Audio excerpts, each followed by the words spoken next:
You ever see those movies that start off strong? You're invested. First of all, the trailer pulls you in. You're invested from beginning, act 1, middle, act 2. Act 3 starts to fizzle out a bit. And then it ends with, what the hell was that? That's what we got here. So this is The Exorcism, not to be confused with any of the previous Exorcist movies. They are not related. I'll get to one point how there is a very small relation, but it's not a prequel. It's not a sequel. It's not anything like that. It's its own thing. I did take some notes, so excuse me. It's really late. I saw a 10:40 showing, and it let out at about 1. So right now, it's pretty much 1:30. So I'm tired, I'm groggy, but I want to get this done. So I took a few notes. Most times I'm going to try not to use my phone, but I had to take some notes here. So the relation to the original Exorcist from 1973, the gentleman who played, or the actor rather, who played Father Damien, his name is Jason Miller. His son, Joshua Miller, co-wrote and directed this film. That and some very, so basically, and I'll get to casting in a second, but basically this film, I would call it a reimagining of the making of the original Exorcist. Not closely related. I mean, very, very loosely based in the sense of like a spoof, like Scary Movie and Don't Be a Menace. It's not funny. No, it's purely a horror movie, but I'm just saying in the way that those films, they kind of take from certain other films and put them in something else. They didn't do that here. I don't think intentionally, but it kind of very clearly is, again, a reimagining of, I guess, what it would be like if the set of The Exorcist was haunted or there was a possession on the set of The Exorcist. That's kind of the vibes you get from this film. Main actor, of course, Russell Crowe. If you saw the trailers, you know it's Russell Crowe. He plays Anthony Miller. Anthony Miller in the film, he was an actor. It's basically an actor playing an actor. You know, we've seen those a lot. Anthony Miller was an actor. His wife passed away. They didn't dive into that about her past, or, you know, I almost said who she was to them, but still, I think that's relevant, right? Because just because you were somebody's husband or wife, that's not the whole of you, though, you know? So they didn't dive into the wife's story, but we know that she passed. So that's a part of something that he's struggling with. In addition to struggling with an actual demon, he's struggling with his own personal demons, his own skeletons in the closet, alcoholism, drug abuse. Those were things that were bothering him before, but he was trying to step back. This movie is basically about him re-entering the world of acting. And again, him battling an actual and his own personal demons with trying to get back into the world of acting. His daughter is played by Ryan Simpkins. Her name's Lee in the film. To be honest with you, this is more of her film than Russell Crowe's film. Most of what's happening, we're seeing from Lee. Her finding her dad in these weird situations and wondering what's going on. She hears a noise at night, wakes up, he's somewhere that he shouldn't be. Most of this is us seeing what Lee's seeing and what Lee's going through, how Lee is affected by what her dad Anthony is doing. The movie also has Chloe Bailey. Her role is not major. She's a love interest to Lee in a slight way. And she's a co-actress, co-star in the film that they're making in the movie. There's also Sam Worthington. He plays a character named Joe. His role is also not very major. You'll find over time that I take issue with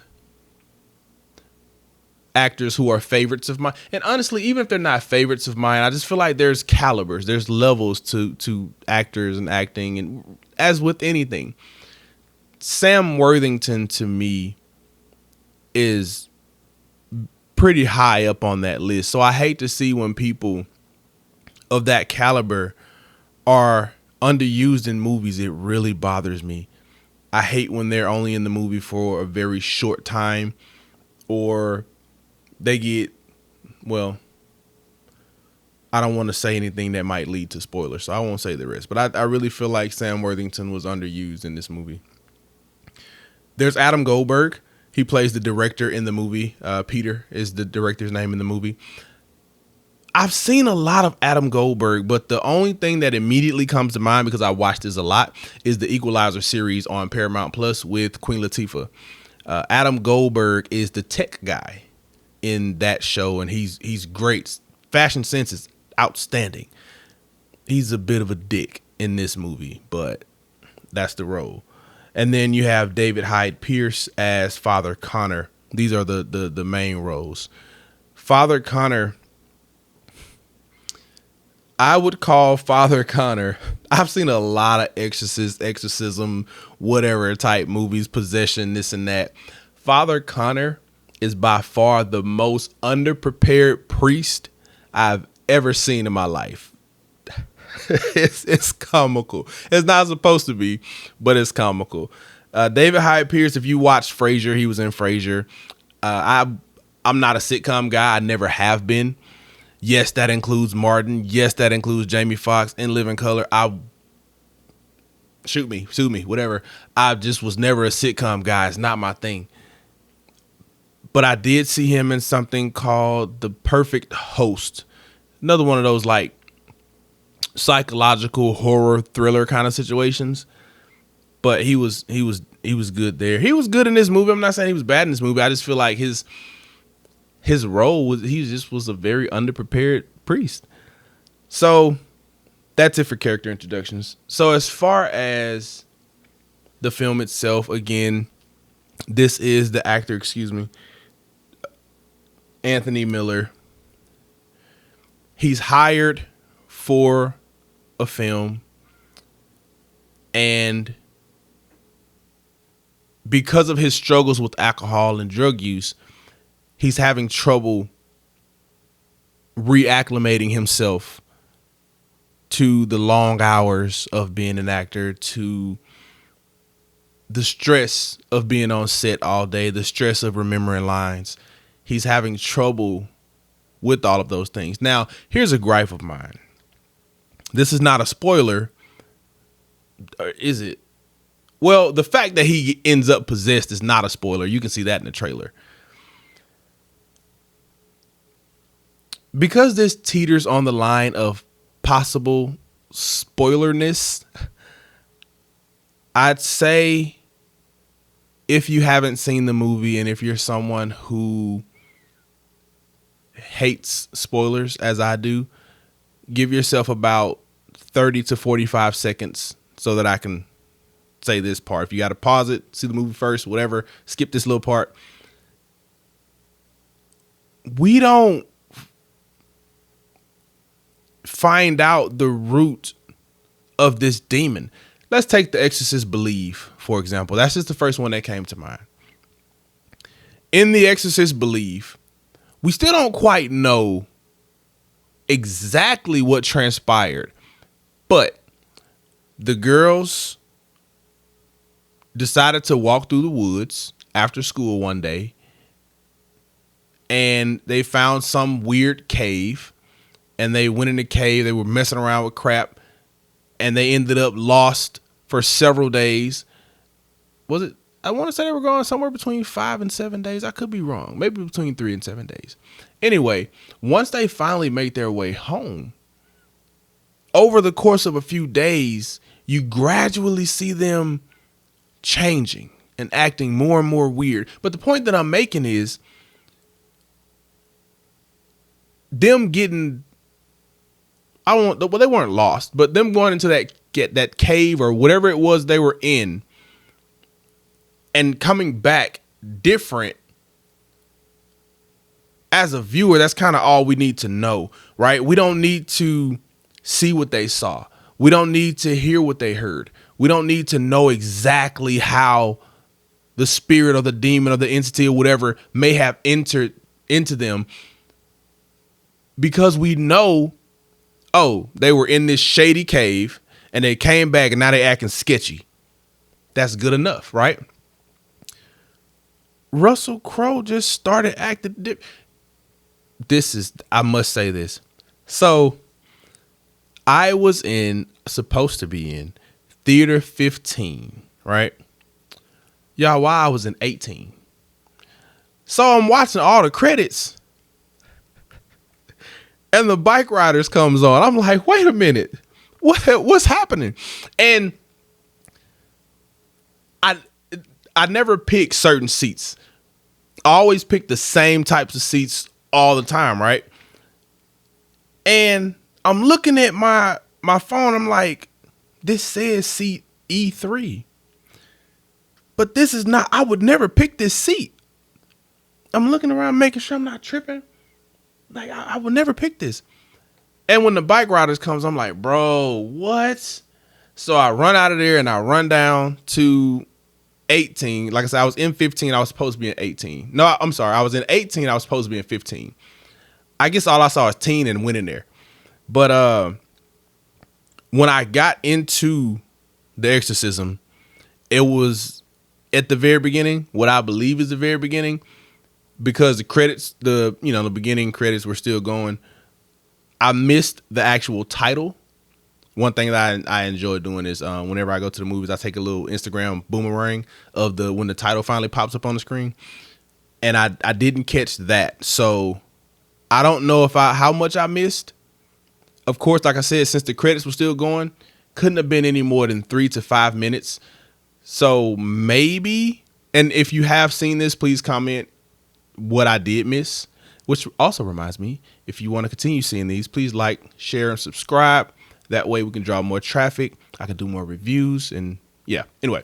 So if you saw it and you can confirm that I didn't, or what I may have missed, what I didn't miss, please let me know. But yeah, so we don't see anything really happen to him. He's just all of a sudden possessed. Now it does happen over the course of a few days. He gets more and more weird, going from like sleep to standing in the corner over there, weird stuff. But we don't see how it happened. And I think that was important. That's something that we should have seen that we didn't get. As far as the fear factor, there were jump scares. There were points where there was some legit fear. There was some legit terror, because a lot of the movie was dark. They had a lot of situations where there's a person walking in pure darkness, or those situations where lights are flickering, or like the lights jump off for X amount of time, then they pop back on. And of course, your first thought, I know somebody's gonna be standing right there. There's a lot of that. They really play on the jump scares here. They really play on the loud noises. There's actually, for it to be a horror film, there's not a lot of screaming in this movie. There's not a lot of screaming at all in this movie. Maybe like once somebody screamed. But they rely on like the bangs, somebody hitting a door slamming, something dropping, that kind of random stuff, random glass crashing and breaking. They play on those sounds to kind of get you to jumping around a little bit. But it definitely had its moments. The unknown, right? We're generally always afraid of the unknown. So the fact that stuff was just popping up out of nowhere, it did its job. Now here's where it fizzled out. The movie that comes to mind when I think about solid beginning, solid middle, trash end is How It Ends on Netflix. If you saw How It Ends on Netflix, that movie was so good. Right up until the last act, and it was like, bro, what are y'all doing? This is a missed opportunity. That's what this was. The movie started off great. it was, it was kind of a slow burn kind of thing. I was enjoying seeing him try to reacclimate himself into the world of acting and stuff. I was enjoying the dynamic because it's the typical situation where, dad had a drinking problem. Mom passed away, so all he got left is his daughter, and his daughter halfway don't like him because when he was drinking, he was stupid, and it's that kind of dynamic, right? And I was enjoying that. I was enjoying the development of those two characters and kind of their dynamic. And when we get to the possession, well, not the possession point, because it seems like he was possessed the whole movie. Again, we don't know where that came from. He just woke up possessed. I don't know. It's like he had a bad dream, and you know how they say if you sleep on your back, the devil will ride you or something like that. It's like that happened, and he never went away. So the end, and this is not really a spoiler, but it's called The Exorcism. Of course, there has to be an exorcism. The exorcism was so piss poor. You had this underprepared priest. You had Chloe Bailey's character. You had the daughter. And of course, Russell Crowe and his weird demon. I'm at a loss for words of how unexorcism-ish that entire situation was. They really dropped the ball on that. They shouldn't have even named this movie The Exorcism. It should have been called, I'm not even going to try to figure out a name, but it should have been called something different. Because The Exorcism, this was the worst exorcism ever. It was boring. It was plain. It wasn't fun. It wasn't scary. There was